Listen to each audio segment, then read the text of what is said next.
I'm sorry. One of our members are really. Ew! I'm sorry, audience. There's something wrong with one of our. Oh no! I don't understand why people do that. Hey guys, welcome to Dragon Coffee.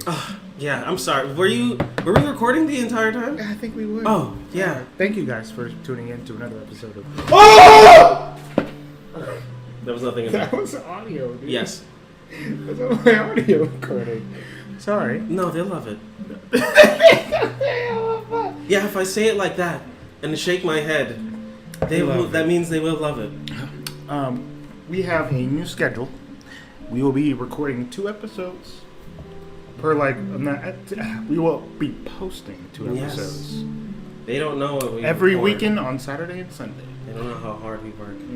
We actually work pretty hard on our stuff, but that's That not is neither here nor there. That's not the point. Or over there, or everywhere. We're gonna each holy shit. Oh. You heard all that shit in my throat? I heard all that shit in your throat, bro. It's gross. Each week, we are going to be trying something different as far as Dungeons and Dragons content. And once we find our shtick and the thing that we like talking about the most, we'll continue doing that. But until then, we'll just be recording what we feel is appropriate. We're going back to some Dungeons and Dragons base stuff. Today, we are going over the classes, or at least one class each time. We're going over Warlock today. The wiggity wiggity warlock. We went over the Deathlock Lock. last weekend, and this weekend we will be going over what a Warlock is in Dungeons and Dragons and how to play one, and go over some of the builds that we have. Wiggity wiggity warlock. Lock. So go ahead and grab yourself your Starbucks coffee. I don't care what kind of coffee you have. Or homebrew coffee. We have homebrew coffee.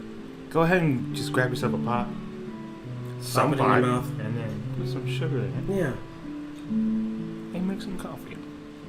Some dragon coffee. You guys like that. I really know you do. It would have been good if you didn't say anything afterwards. But it was good. It was good because I said that. Yeah, that's I like it. All right.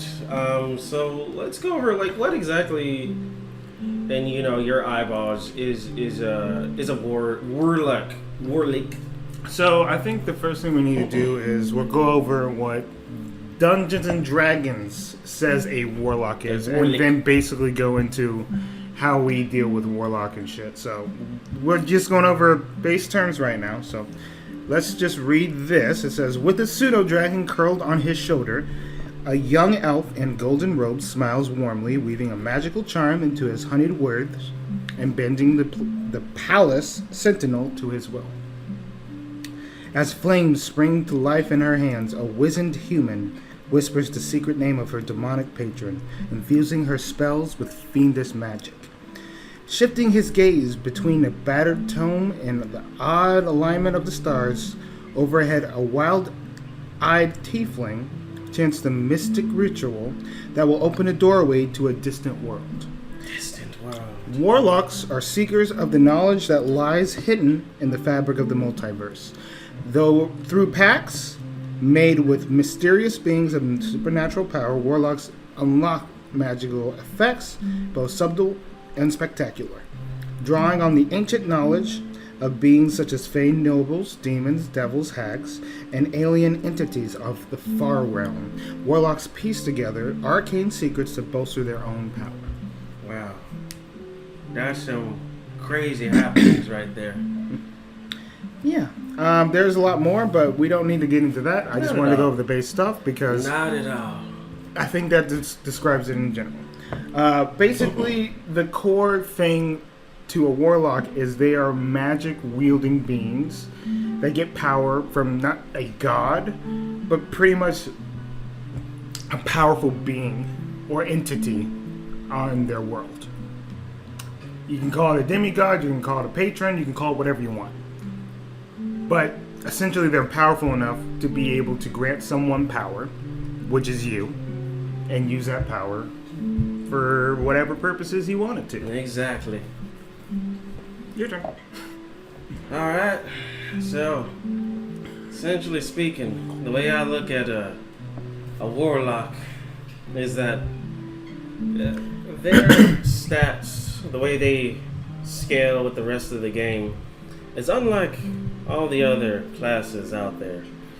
The warlock is a very DM and player oriented class. You form your pack with your deity. The DM kind of has to know which deity you draw from and what role they'll play in your life. Whether they're a good deity or a bad one, you as the player will generally not know unless you work it out with the DM once again. I feel it's best to play it as the player doesn't know, but the player tells the DM what type of patron they have. The background for Warlock is a very minor one in comparison to others, but it's their foreground that they build upon, ever enhancing the storyline that the DM has in general. That's a great way of describing it. Yeah. It's essentially what that is.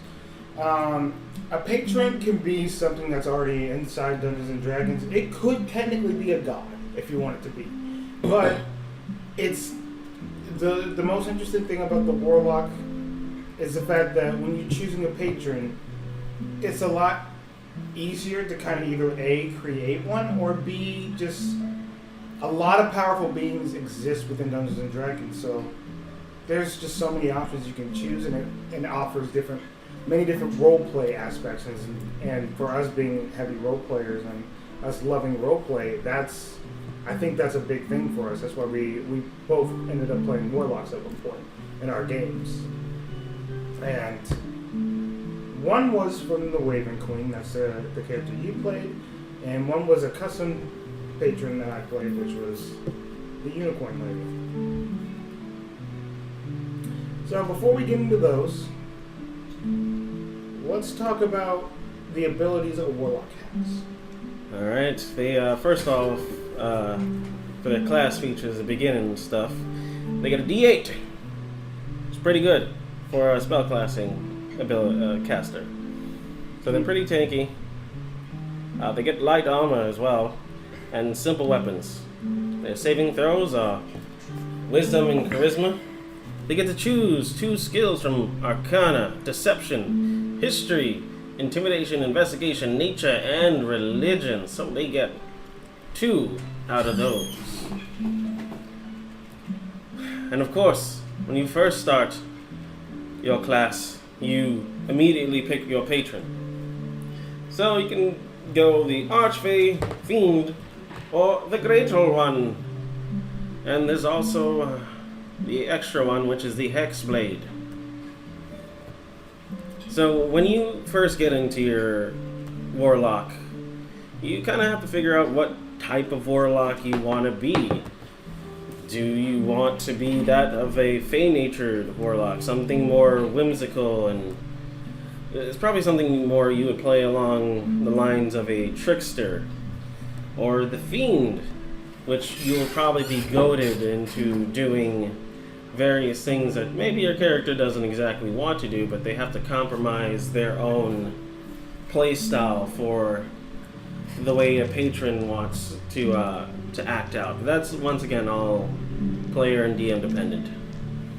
And then there's, of course, the Great Old One, which you never really know what you're going to get when it comes to the Great Old One, because it could be any type of being that is no longer really adherent to the world. It's more of a background character, essentially speaking. And then as far as the Hexblade goes, you literally get your weapon-fueled power, which your weapon is always at your side and constantly clinging to you, and you draw your powers from your patron directly through the actual weapon itself. So you always want to know which path you're going down before you end up choosing, because you're going to be stuck with this patron for the rest of the game. And unlike most classes that get to pick theirs at 3rd level, you immediately out the gate have to know what you want. That's one of the tougher things, because you can never get a real feeling of your character in order to know how you'll fully play it out. So be in mind when you're choosing your patron. Definitely. It seems as though Warlock is definitely a class where you need to, if you plan on playing one, you need to think it up before you come into the game. Talk to your DM, have some time to discuss exactly how you want to play the class or the character in general. It's just one of those things where you have to play.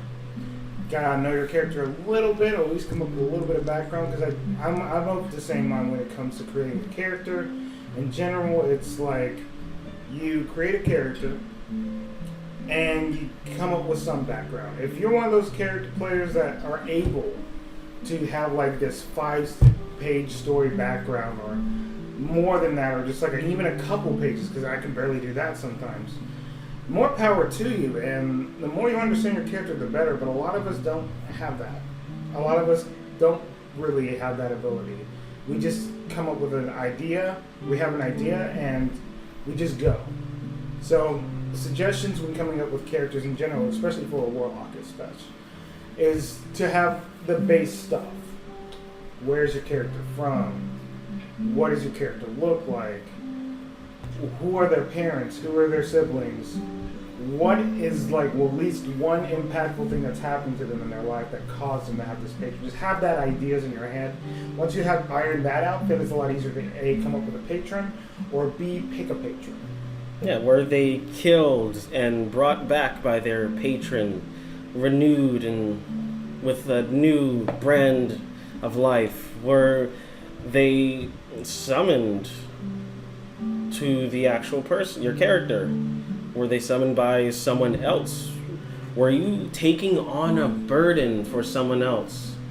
Say, for instance, your mother was dying and you decided to take on her illness, but the illness happened to be a warlock feeding off of her life force. I ain't really thought of that. That's some deep shit, but that is definitely a really good way of going about it. And not warlock patron, but yeah.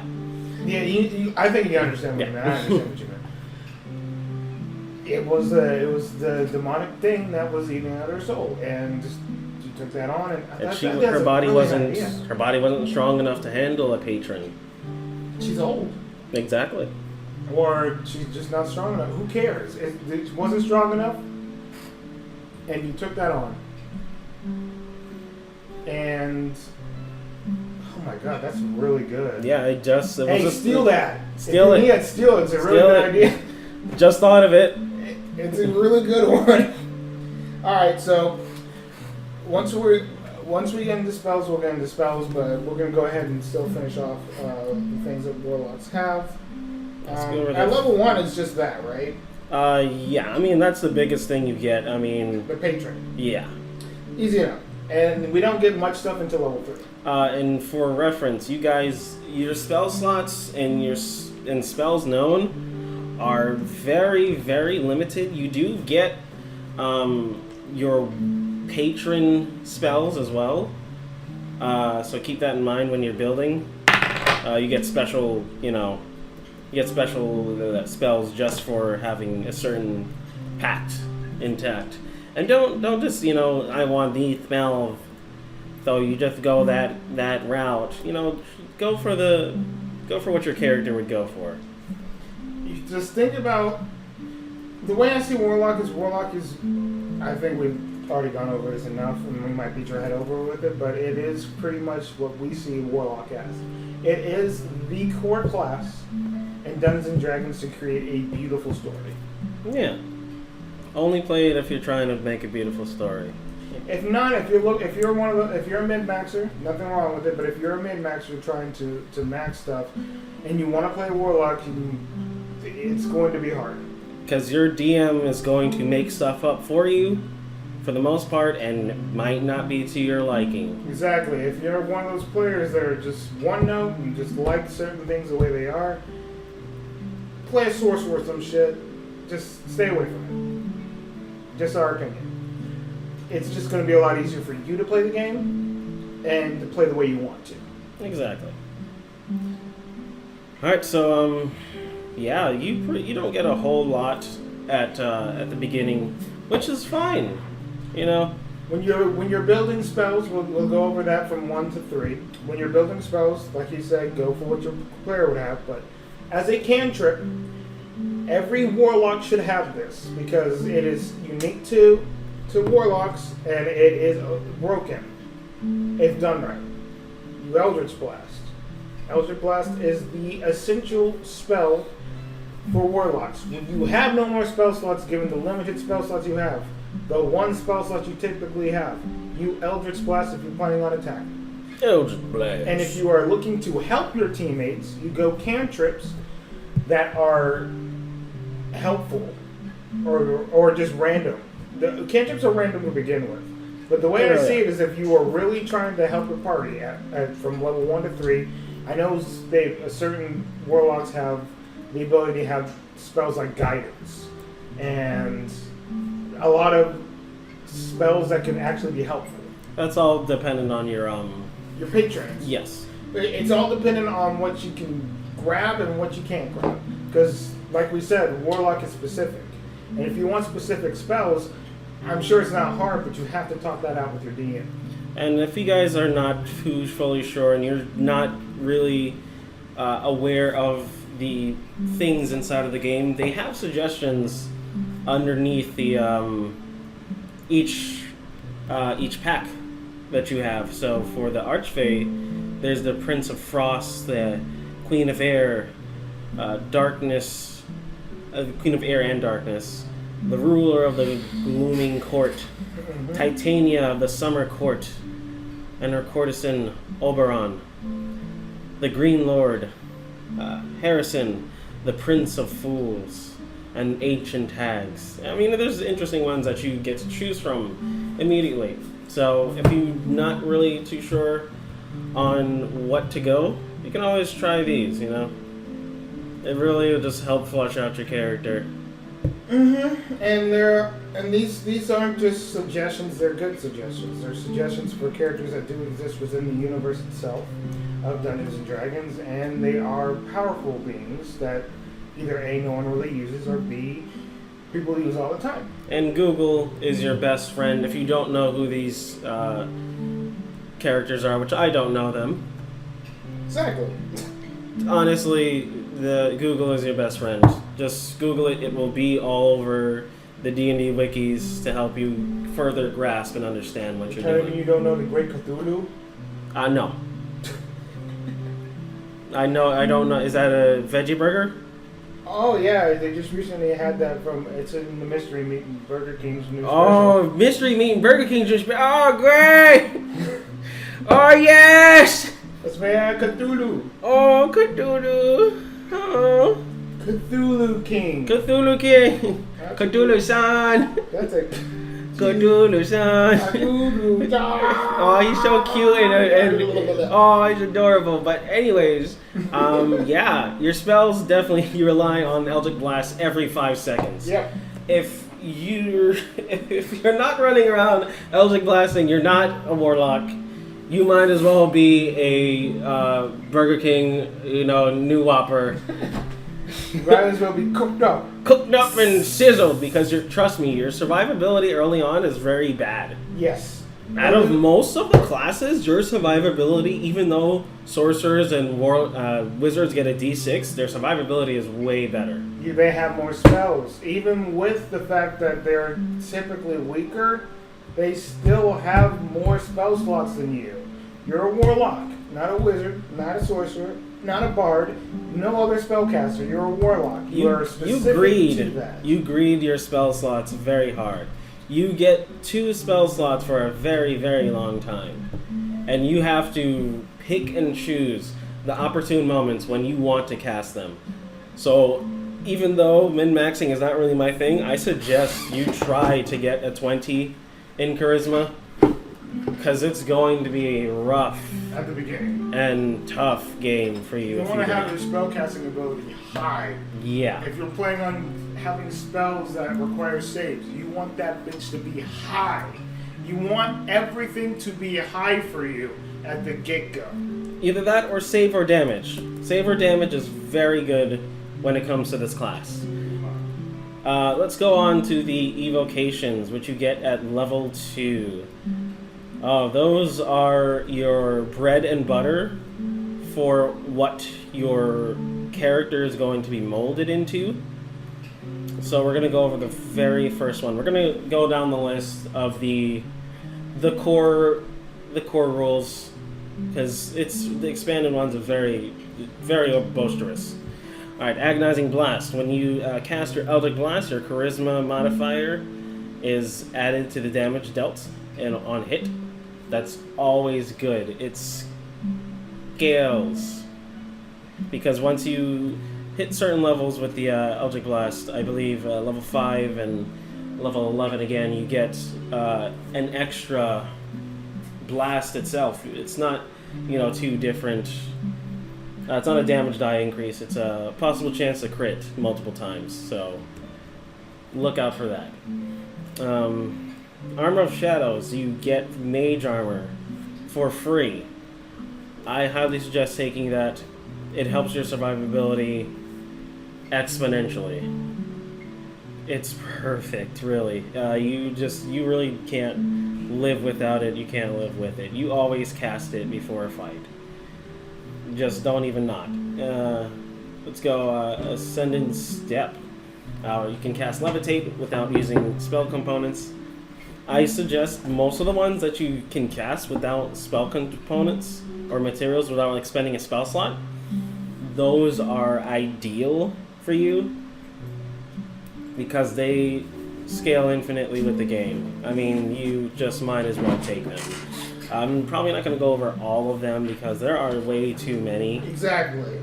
I'm right there with you. I'll go over the important ones, which I suggest having, basically. Typical ones. Yeah. Devil's Sight.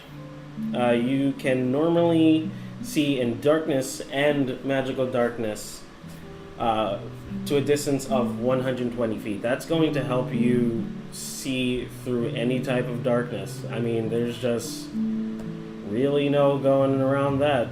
You really, can see everything. It's just really good. Really good. It's really good in combination with darkness, the spell, casting it on yourself, and having Devil's Sight. Definitely really good. It's also really good when you're playing a human warlock who humans don't have dark vision whatsoever. So I definitely took that when I was playing my Chicky Boo, my Chicky warlock. And I went from being the one party member who couldn't really see in the darkness besides one other character to being the one who can see everything. I see everything. It's really good. And it depends on your game that your DM is running and how thought out most of his encounters are, or whatever the case is, or how you think of things. Eldritch Spear is also a decent one. It's sometimes not usable in many campaigns, depending on what you're doing in your campaign. But Eldritch Spear extends your range to 300 feet, so that is a sniper right there. You destroy and decimate anything and everything in your wake without even being seen. And definitely Mask of Many Faces. Incredible. Disguise Self. All the time. Free. You take it. I think you just take that regardless, no matter what warlock you are. I think it's that strong. Exactly. You take it. You love it. You endure it. Honestly, the other ones are higher level and just all left up to you. It's all up to flavor. Warlock is flavor. Flavor Town, baby. Oh yeah, we're heading over to Flavor Town with this Warlock.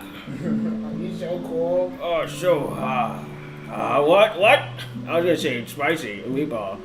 And then level 3, you get your boon pack once again. These are things that you really have to think about. You have to make sure that you want these packs because you're stuck with them. For the game. Yes. And there's no changing them, there's no going around them. This is where you'll be able to develop your character around your boon pack. So essentially. There's Pact of the Chain, Pact of the Blade, and Pact of the Tomb. I'll go over, of course, the very first one, Pact of the Chain. So Pact of the Chain, you get to cast Find Familiar forever. You cast it as a ritual. Doesn't count towards your spells known. You take it. You earned it. And you also get special familiars. You get an imp, a pseudo-dragon, a quasite, or a sprite. That is all good. Warlock shit. Yeah. Yeah. I mean, you can also forego your attack action to have your pseudo-dragon or quasite attack for you. It's not really optimal or ideal.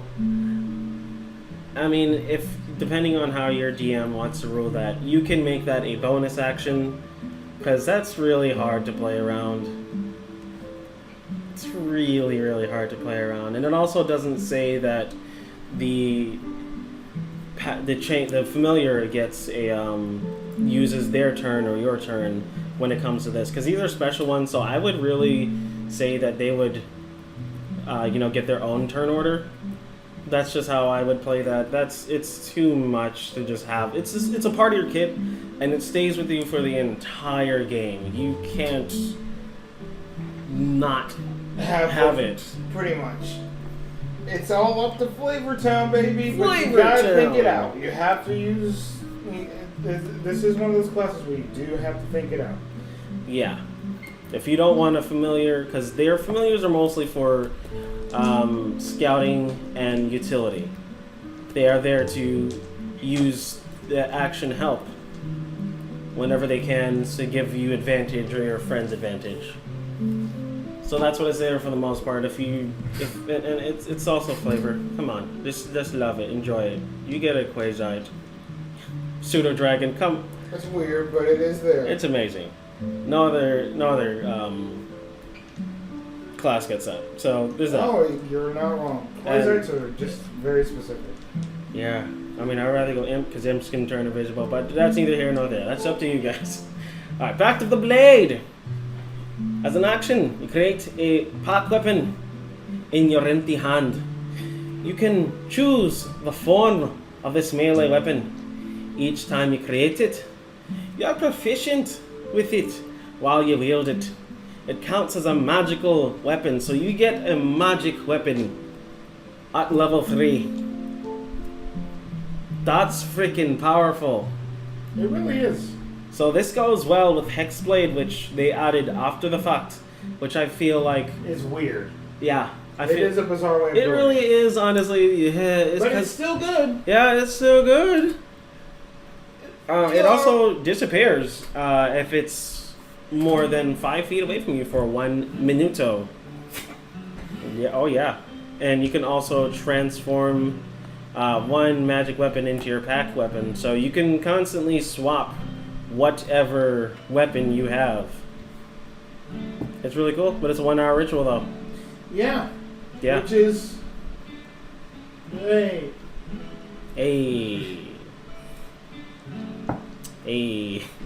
But apparently, it specifies in the text you can't affect an artifact or a sentient weapon in this way. I mean, I feel that's up to DM's discretion once again. If your DM allows you to have a sentient weapon, then why not? Yeah, why not? Back to the tomb. Oh, Jeebus. This is the one where if you actually want to be more of a mage type, just a spell slinger, you go for this one. It gives you more options. Exactly.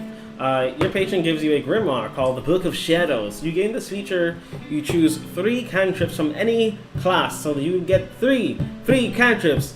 3 for the price of 1, you say? Oh boy, that's intense.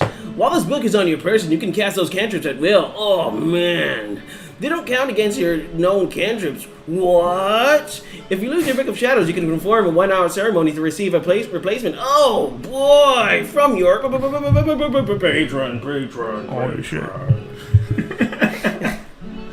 That was really good. Oh yeah, I know, dude. That's what you do if you let your heart win. Whoa. That's what you get. When you let your whoa.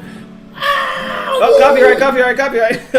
And of course, ability score at level 4, blah blah blah. Wow, really new and different. But you do get yours at 8th, 12th, 16th, and 19. So you can't skip that 19th level just to go rogue. The music stops. Right? That timing was a little too good. It was, bro. Mystic Arcanum. Here we go. Mystic Arcanum scales so that you can actually get something higher than a 5th level spell slot. What? At 11th level, you get to choose a 6th level spell slot from a Warlock. Whoa! Are you serious, Dora? You can only cast this once without expending a spell slot. You must finish a long or short rest before doing this again. Ah, man. I can't go without casting my spells. And at higher levels, you get to choose 1 7th level spell slot at level 13, 1 8th level spell slot at level 15, and 1 9th level spell slot at 17th level. Which is really good. Yes. You regain all uses of your Mesmer Arcanum when you finish a long rest. Boom. And if you go Elf, your long rest is 4 hours. 4. And you're level 20th. Oh no! Are you serious? This can't be true. At level 20, you can draw on your inner reserve of mystical powers while entreating your patron. What is that even? How do you do that? How do you entreating your patron? Pet them on the head, sir. You pet your patron on the head and regain expended spell slots. You must spend 1 minute petting your patron for your aid to regain all your expended spell slots from your pact magic feature. Once you regain spell slots with this feature, you must do so for a long rest before you can do so again. You become a normal spellcaster, not really, because you still only have 4. Yep. So you get all 4 of those big, beautiful, bad bitches. Level 20, you have 4! That doesn't count towards your invocations. 4 spell slots! Yes, you heard it here. 4 spell slots. Literally, I'll tell you the scaling. It's just one of those things where it's just like you're not going to feel like a powerful mage. You're just going to feel like you're drawing from something. Because that's what it is. Yep, that's all you're doing, buddy. At level 1, you get your first spell slot. Level 2, you get your second spell slot. You don't get your third spell slot until level 11. You don't get your fourth spell slot until level 17. Are you alive? Yeah, that's what I'm thinking. I mean, granted, you get to change out your spells known and your evocations once you level up. But that's a hard sell sometimes. We're not dissuading you from becoming a warlock because you can become very powerful. This is all dependent on how you play the game, how you view the game, and how your DM sides with you. Decides to play. Exactly. You know. All right, I think that's. I mean, like, there's obviously more and more that we can go over with classes, but we only are going to be doing this for a certain amount of time, and I think we went over the base of a warlock is. Yep. Once we come back from our break, or at least telling you about our side project, what we're working on, which is our live play, We will bring you into our experiences with Warlock and basically telling you the builds that we've played. Yep, I'm gonna go get some more dragon coffee. Alright, then I will do it for this episode. Hey guys, have you ever wanted to watch another live play of the Tal'Dorei campaign that Matt Mercer runs? We are doing that. It's not the same thing, obviously. We're exploring the drow sides of things, as I am playing a drow wizard called Trixie, and our friend is playing a drow rogue called Maxi. And we are exploring the side of Amon, which is the main hub town in the Tal'Dorei campaign, as these two characters, and we have a lot of fun just exploring around and seeing what's going on. And we basically are starting our little drow campaign within that Tal'Dorei region. If that is something you're interested in, check out AC2 High Tal'Dorei campaign. We do have the YouTube channel of AC2 High that we have our episodes on, and then we have our podcast itself. So you can check out the podcast. We recently started getting really good audio on there, so it should be way better than what it was originally. We like to keep track of our audio in general. Whenever we started playing, like since the beginning of when we started playing Dungeons and Dragons, it's just been a way to kind of remind ourselves of the stuff that we've done and the way that we've played. So if that is something you're interested, check out AC2 High once again on YouTube, or AC2 High Tal'Dorei campaign on the podcast sites, or any of the podcasts that you're reading on. If you're listening to this podcast off a certain podcast service, check out that podcast using this podcast service that you are currently using. Mind blown. And that's really all we really have for our breaks for the moment. Maybe eventually we will be adding more people to talk about, but who knows? Maybe we'll have a Patron in the future. But it doesn't matter right now. Let's go into our experiences as Warlock. We have both played Warlocks. This isn't going off of the books. This is going off of our experiences and how things have gone for our characters in certain manners. All right, let's start off with the craziest one. Let's start off with Jack Truth, Rutherford III. Oh, Jack Truth, Rutherford III here. Here to tell you that I was once a patron user. I was not the best. I was not the worst. I enacted the patron with the Raven Queen. She came up to me with a bird and a chance to get my father back. I took it. I used her beguiling charms that I got from her, and I charmed the pants off of many people, conning them out of their money and using it as my own. I myself was not good at stealing, and I still am not. But that does not dissuade you from trying. No, of course not. I felt powerful. I felt strong.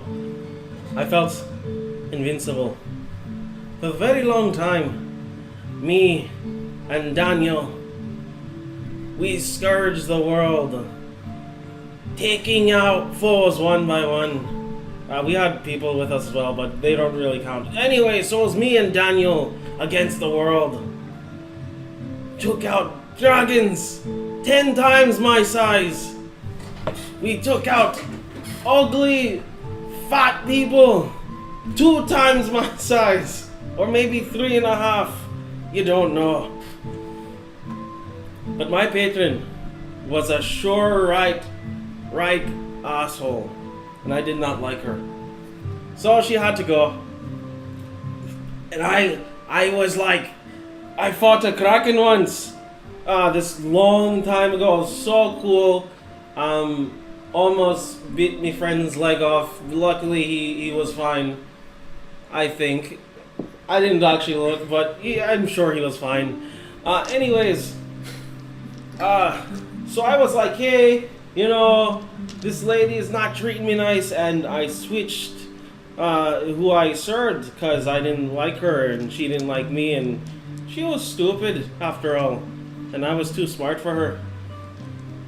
So I decided to go with the Kraken after seeing its mystical, magical powers and how beefy it can get. So I wanted to be like a Kraken so I can get my father back. In the end, Daniel died. And I died along with him. In my heart. It was a very sad day. So what is Jack Truth? Jack Truth, Rutherford III. Warlock. Gnome. Rock Gnome to be specific. The greatest magician on the planet. Trickster extraordinaire. Self-absorbed asshole. Money-loving prick. Raising the dead. Not keeping it dead. Dead on multiple occasions. I had a dead strawberry. You sure did. I did. Let's talk about some of the experiences that you had playing. Some of the unique abilities you had, or the unique abilities that when we play our Warlocks or just characters in general, we do like to give them flavor, so we give them unique shit. So you had a pet bird. Pet bird. I had a giant pet bird. His name was Streamline. Really great fella. Had multiple eyes. It was very creepy to look at. He would dive bomb people with me, and I'd fly on him because I was small, luckily. So it was very beautiful. We had a very interesting relationship with each other. Not like that. Don't think about that. I know what you guys are thinking. No, it's not that kind of relationship. He loved me, I love him. That's it. We didn't do anything extra. That's gross. For you to even think that. I dislike you. And then he had the ability to raise the dead because he went with that spell. It went against the Raven Queen completely, and she didn't like it. She hated that shit. And I didn't care. I feel like Jack Truth would do that literally just to piss her off. Oh, of course. He's an anti-establishment douchebag. Oh yeah. I mean, I can't really side with her. She was good for nothing. Batch. So yeah, Rock Gnome. He had a pet. He had a pet crow. Was there anything interesting else that he had? I could raise the dead. That was not normal. I could normally do that. No. I don't know what ability was. Oh no. I can't think of anything besides when you begot your own patron and gained a new. I mean, that's an ability in and of itself. Yeah, it's rare when you're actually able to do that, but I allowed him to do that, and when he did, he grew tentacles. Yeah. All over him. It was so pretty. They were like all over my face. He gained a breathing speed so he could breathe underwater. I was like a fish. Like a tentacle wielding fish. Pretty much. I was a tentacle. You gained gills on the side of your neck. Like crawl speed. It was really amazing. You gained some random shit. Yeah, Mike Merles randomly made a Kraken thing a very long time ago. You guys can check that out. It's really great. It's not fully balanced though. It's a little bit weak. So go ahead and just look it out though. I think the spells that he gave it really flushed it out. Tidal Wave is definitely an amazing spell, but that's neither here nor there. An incredible spell. That was an amazing spell. Regardless, that's Jack Truth for the third. The way he played Jack Truth was very Unique. Very unique. But he did it in a way that the character was unforgettable. And that is very unique. A lot of times when we play characters, we don't remember characters, but when we think of Warlock and our group of friends, we automatically think of Jack Truth. That's just how it is. He would always present his name full name, all the time. Never anything but that. Absolutely. The Warlock I played, her name was Nancy. She was a human. She had very unsavory red hair. Oh, just random too. Ahead. But the other thing too, you also like to flavor your patron, having a patron. So for me, I had a disgusting yellow eyeball. Yes, he did. It was basically constantly dripping. Yeah, his eyeballs were replaced, essentially. I had one yellow eyeball, one normal eyeball. It was an interesting thing. You also want to flavor. You also want to just flavor your character whenever they take on a patron feature. There are roles that you can have whenever you enact something like that, but I suggest just going with whatever you feel you would have, like a patch of scales, or if you're a hog, or you have like some diamond encrusted part of your fingers, or every now and then you flake or something like that. Something interesting that just separates yourself. Yeah, from every other warlock person. We're not here to tell you that if you play something like a tiefling with just red horns and just drab robes, you can't make them unique. It just helps you if you start defining physical features. Yeah. And you create the character in your mind and start to envision. Like if you're a tiefling, once again, but you have one horn and it's in the middle. That's a different one. It's still interesting. It's just what the little things, You can. It's your character. No one can tell you how your character looks. It's coming from your mind. And if your DM just like, no, your character can't look like that, you probably want to change your DM. Simple as that. That's how I see it. I don't like that style. I feel like you should be able to play what you want to play. Or if you can't, that should be established before you start creating a character. Exactly. And we'll get into Nancy. Now, Nancy is a unique case of we homebrew the shit out of everything. The shit was homebrewed right out of her ass. This was the most homebrew character that we made, basically. We actually know all of our characters are so homebrew it's not even funny in the main campaign. Oh, definitely. In our first campaign, which we are still currently doing nowadays, we might eventually do a settings where we're playing those characters. That's neither here nor there. I, at one point, was playing a warlock named Nancy. She had very ridiculous red hair, like she's been in the forest way too long.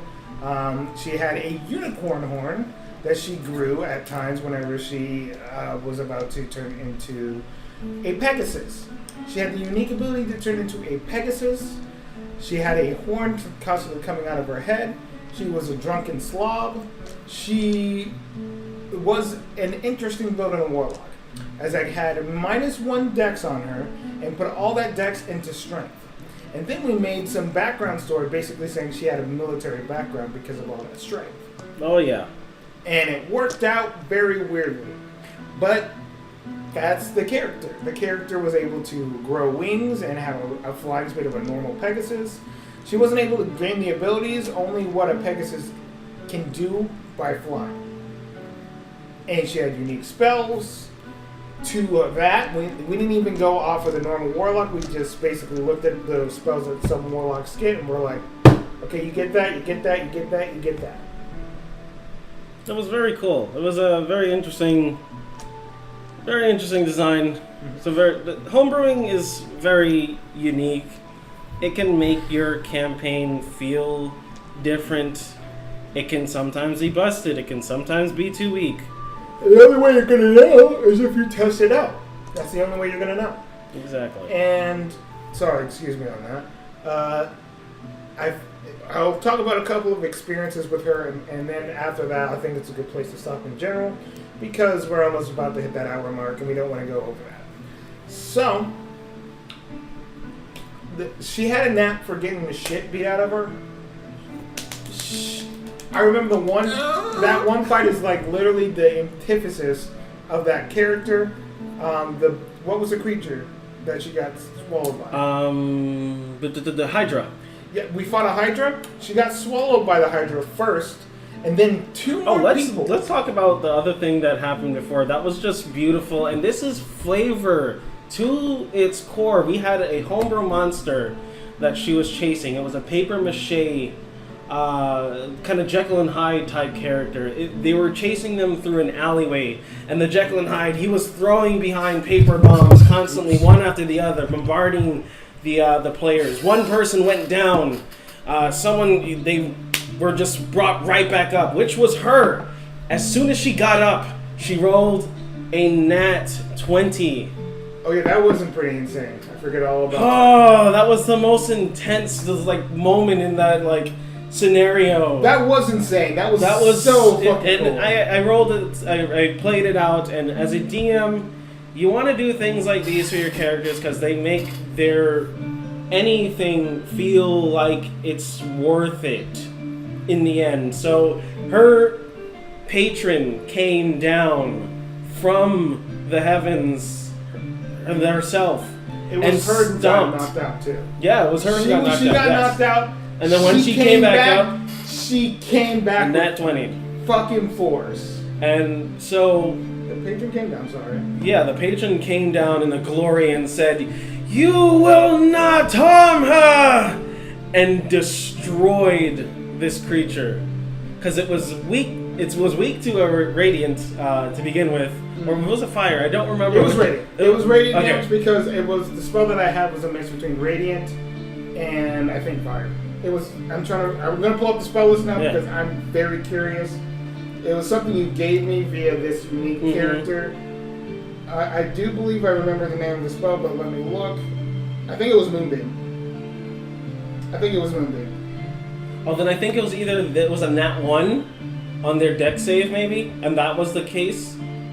Because Moonbeam would be a no, save. I don't know. Let me look. I don't remember either. It bothers me.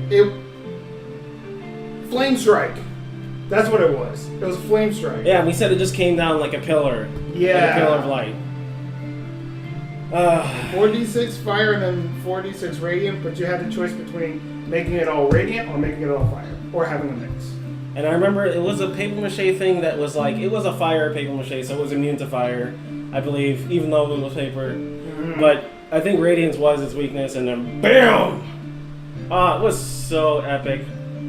It was so great. So epic. And then who dive bombed the dragon? It was you, right? Afterwards? I think so. Because you commanded it, I believe. Yeah. I think I did that. Moments. Yeah, there's a lot of cool moments.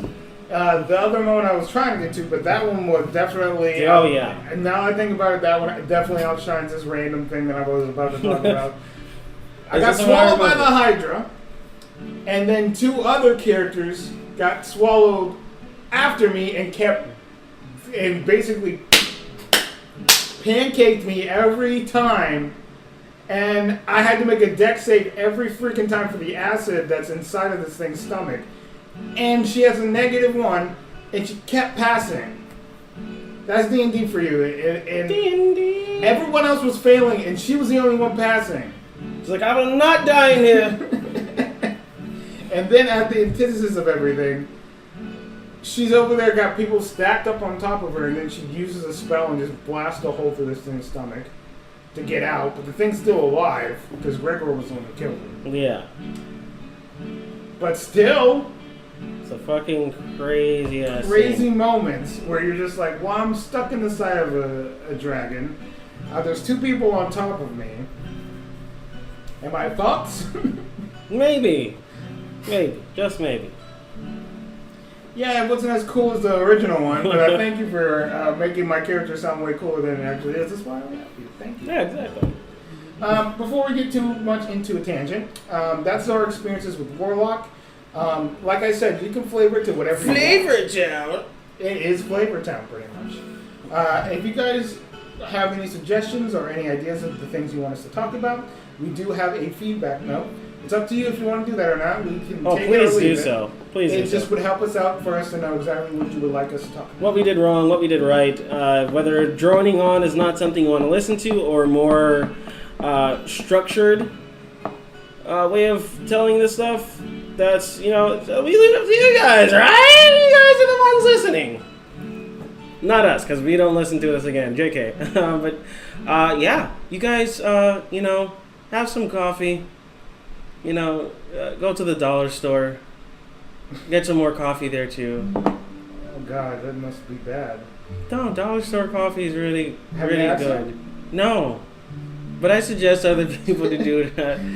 Because Starbucks is expensive, guys. I'm not asking them to go to Starbucks. I'm just saying if you have it with you, that's it.